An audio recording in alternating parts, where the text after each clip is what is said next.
পরাজিত স্বৈরাচারের দোসররা এখন বিভিন্ন কায়দায় ফিরে আসার চেষ্টা করতেছে। আমরা শুনতে পাচ্ছি ধর্মীয় ছাদের গায়ে দিয়েও নাকি তারা আসার চেষ্টা করতেছে। তাদের ব্যাপারে সবাইকে সতর্ক থাকতে হবে। আমি আপনাদের মাধ্যমে গোটা জাতির যারা বেতনের দাবির আহ্বান হিসেবে দায়িত্ব পালন করেন সমস্ত অতীত শ্রদ্ধা হতকে আমি অনুরোধ করব যে নির্ভর থেকেও তারা যেন একই কথা সবাই বলে যে আমরা শান্তির পক্ষে, আমরা ন্যায়ের পক্ষে, আমরা শৃঙ্খলার পক্ষে, আমরা কোরআনের শাশ্বত পদ্ধতির উপরে আছি। এটা যদি সবাই বলেন তাহলে যারা বাড়তি একটু চিন্তা করেন তারা আরেকবার চিন্তা করতে বাধ্য হবে যে তারা তাদের পথ এবং চিন্তা বদলাবেন। আমরা সকলের কাছে আপনাদের মাধ্যমে সহযোগিতা করতে চাই।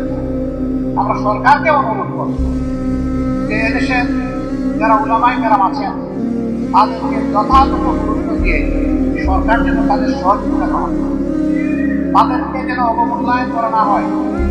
কারণ অনেকে এখানে বলে গিয়েছেন জাতির এই পরিবর্তনে উলামায়ে কেরামের ঐতিহাসিক অবদান, অনেকে দফায় দফায় শহীদ হয়েছেন, তাদের অবদানকে যদি উপেক্ষা করা হয় তাদের উপরে এটা আরেকটা সুলভ।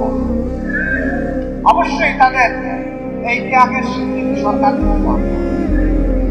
এই সরকার জনগণ দ্বারা প্রতিষ্ঠিত একটা সরকার, নির্বাচনে তারা নিজেরা প্রার্থী হয়ে এখানে আসেন। কাজে বৃহত্তর জনগণের চেতনা তাদের উপলব্ধি করতে হবে এবং সেই অনুযায়ী সম্মান দেবে। আমরা আশা করি তারা পারবে। আমরা দোয়া করি তাদের অন্তরে যেন সদিচ্ছা থাকে, কেউ যেন কোনো পার্সোনাল এজেন্ডা বাস্তবায়নের চিন্তা না করে। যদি কেউ পার্সোনাল এজেন্ডা বাস্তবায়নের চিন্তা করেন তাহলে প্রকৃত স্বৈরাচারকে জনগণ ছেড়ে দেয়নি, আপনাদের তো ছেড়ে দেবে। আর আপনারা যদি জনগণের চেতনাকে ধারণ করে সামনে আগান, 18 কোটি মানুষের 32 কোটি হাত, 36 কোটি হাত আপনাদের পাশে থাকবে ইনশাআল্লাহ।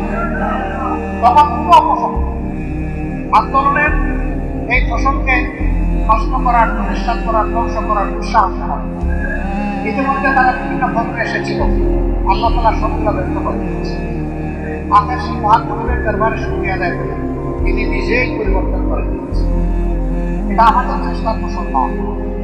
চেষ্টা যদি কিছু করেও থাকি সেটাও আল্লাহ তৌফিক দিয়েছেন বলে এটা সম্ভব হয়েছে।